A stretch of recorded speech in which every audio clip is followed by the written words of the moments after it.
This presentation is from UX Australia 2018, held in Melbourne. For more presentations, please visit uxaustralia.com.au. All the good bits. Yeah.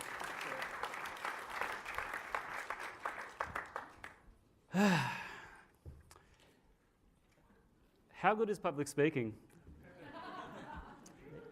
Yeah, so I've never done this before. It's not stressful at all.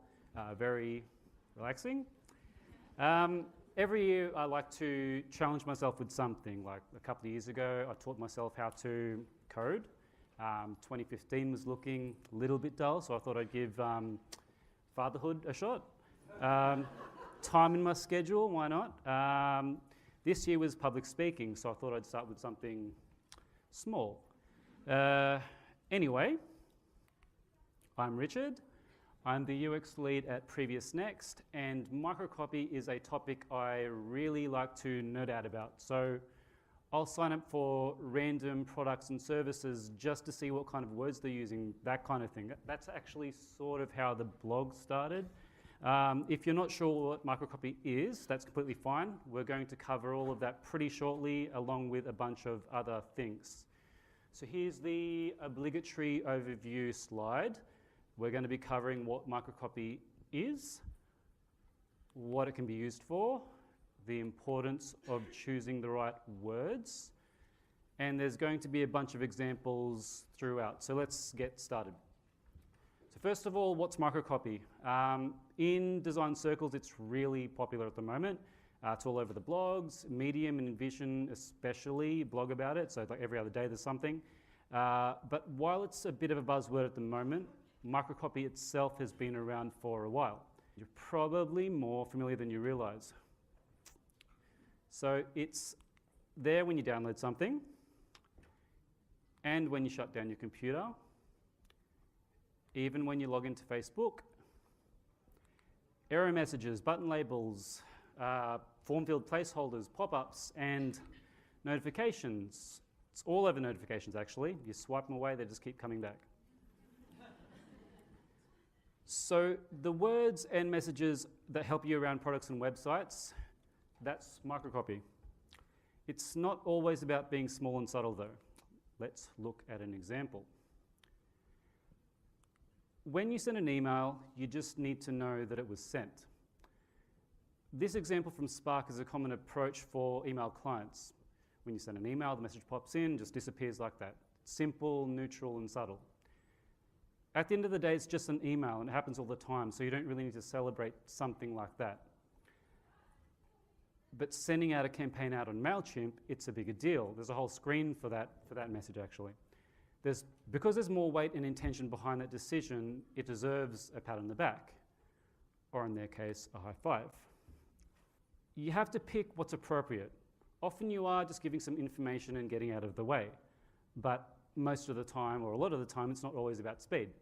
Sometimes you need someone to slow down and pay attention. And microcopy is great at adding just the right amount of friction. This is a product called Abstract, a service which allows design teams using Sketch to work off the same design files, basically. Projects live online, not only on your computer anyway, so if your computer blows up, you don't lose everything, which is fantastic. There are some actions, like deleting a project, where they need to make sure they have their users' full attention. Deleting a project isn't like deleting an email. You need to understand the weight of the decision and understand the consequences. So let's take a little bit of a closer look. The description there is very clear and concise, and they've front-loaded the critical information, like permanently delete, to make sure they read that first. And the form and button labels, they're really clearly spelled out, so it's hard to misinterpret anything that's going on there. This makes the decision-making process very intentional, so you know what you're in for. Earlier I mentioned that microcopy helps you navigate around products and websites. Let's unpack that a little bit. When I talk about what microcopy brings to user experience, I often reference these two themes: providing context and setting expectations. Providing context is about providing just enough information about what's relevant right now. Setting expectations is about letting users know what will happen next. Critical tasks like that deleting project example often come with increased anxiety. And like we saw, the right sentence can make all the difference. I sort of look at it like that. The more someone knows about what's happening now and what will happen next, the more confident they are about the decisions they're making. And users just need a little bit of momentum. They don't need to know everything. Take Siri, for example. With new technology, you need to establish the ground rules. So in Siri's case, you need to know what you can ask and what you can expect in return. So they do something like this. And this is a good start because it gives you a better understanding of what the possibilities are. You understand you can do things like call people, launch apps, and be a little bit casual with your language. All they're doing is giving users a bit of a running start, providing some examples and letting them figure out the rest. But an important thing to point out is this. What you choose to say plays a big role because it influences the decisions that follow. When you're writing microcopy, a lot of it comes down to choosing the right words. That means you're often choosing what to say and how to say it, but most importantly, how you're framing it.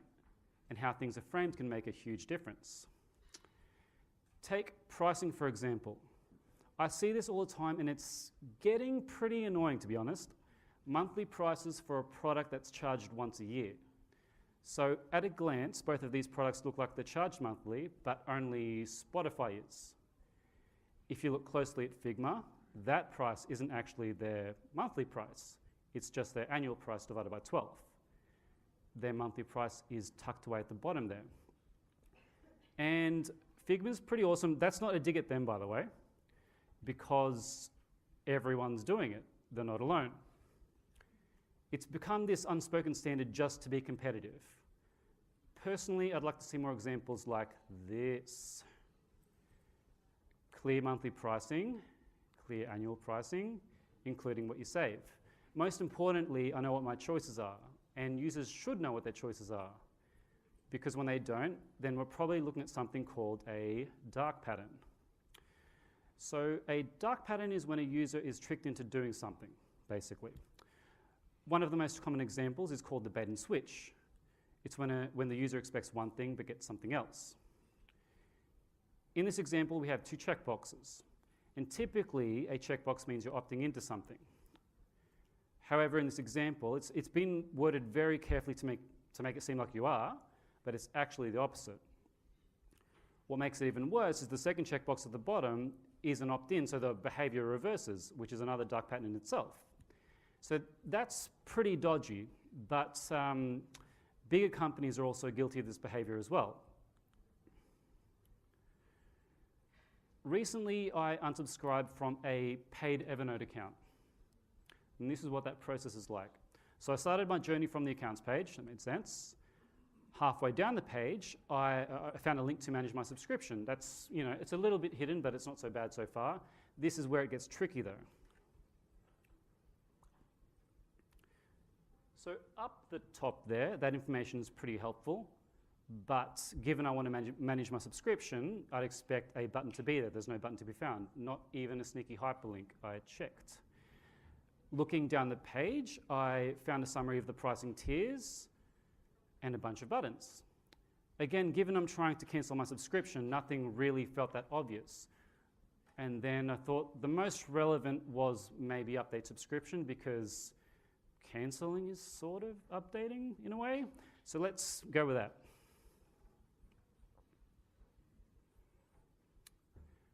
Payment form. That's not what I needed. I didn't want to change my payment details or the billing cycle. This I actually thought was a link to cancel.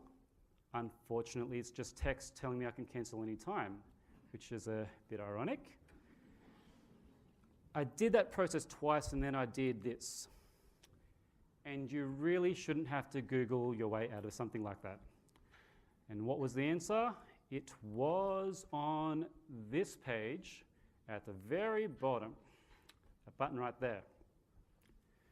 So just to reiterate, to cancel my subscription, I had to change my account to the free one, which is very misleading because while they might have the same effect, it's not really the same action.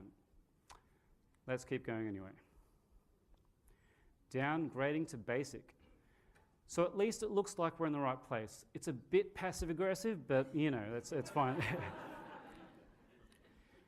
So clear header, warning message, and a big green button. What do you think the button says? Proceed to downgrade, cancel subscription, something like that?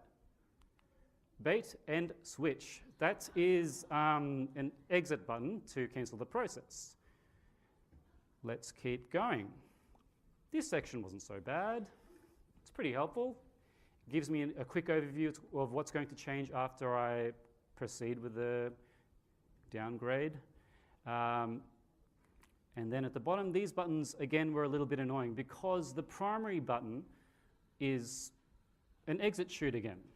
The secondary button, downgrade to basic, you know, at least I know what's going to happen after pressing it.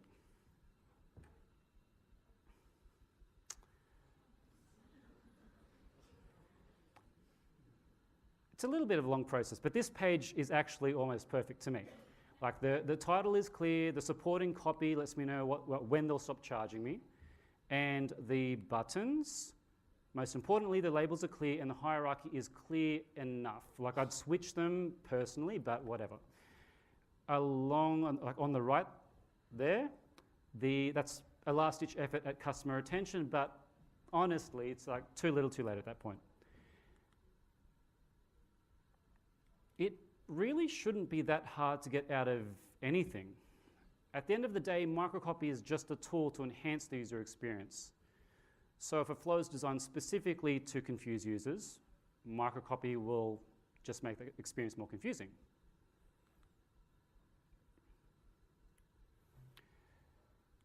As design teams creating these flows, we have the opportunity to influence user decisions. And while there may be important business goals like customer retention, we need to make sure we're still acting responsibly on behalf of our users, because stuff like that isn't okay. If someone wants to unsubscribe, let them, and do it on good terms. What we should be aiming for is Microcopy that helps users when it matters most. You're probably all aware of Slack. One thing I admire about their approach to Microcopy is their ability to provide the right information at the right time. Small things like showing text formatting shortcuts when you start typing, letting you know messages can't be sent while you're offline. I like this one, showing an old channel name if it's since been renamed. Quiet achievers like this are really effective because they're timely and relevant, and that's what Microcopy is great at. Coming up to a close. So we've covered a bunch of things. How Microcopy is everywhere, how establishing context and setting expectations leads to confident actions, and how we need to choose our words carefully.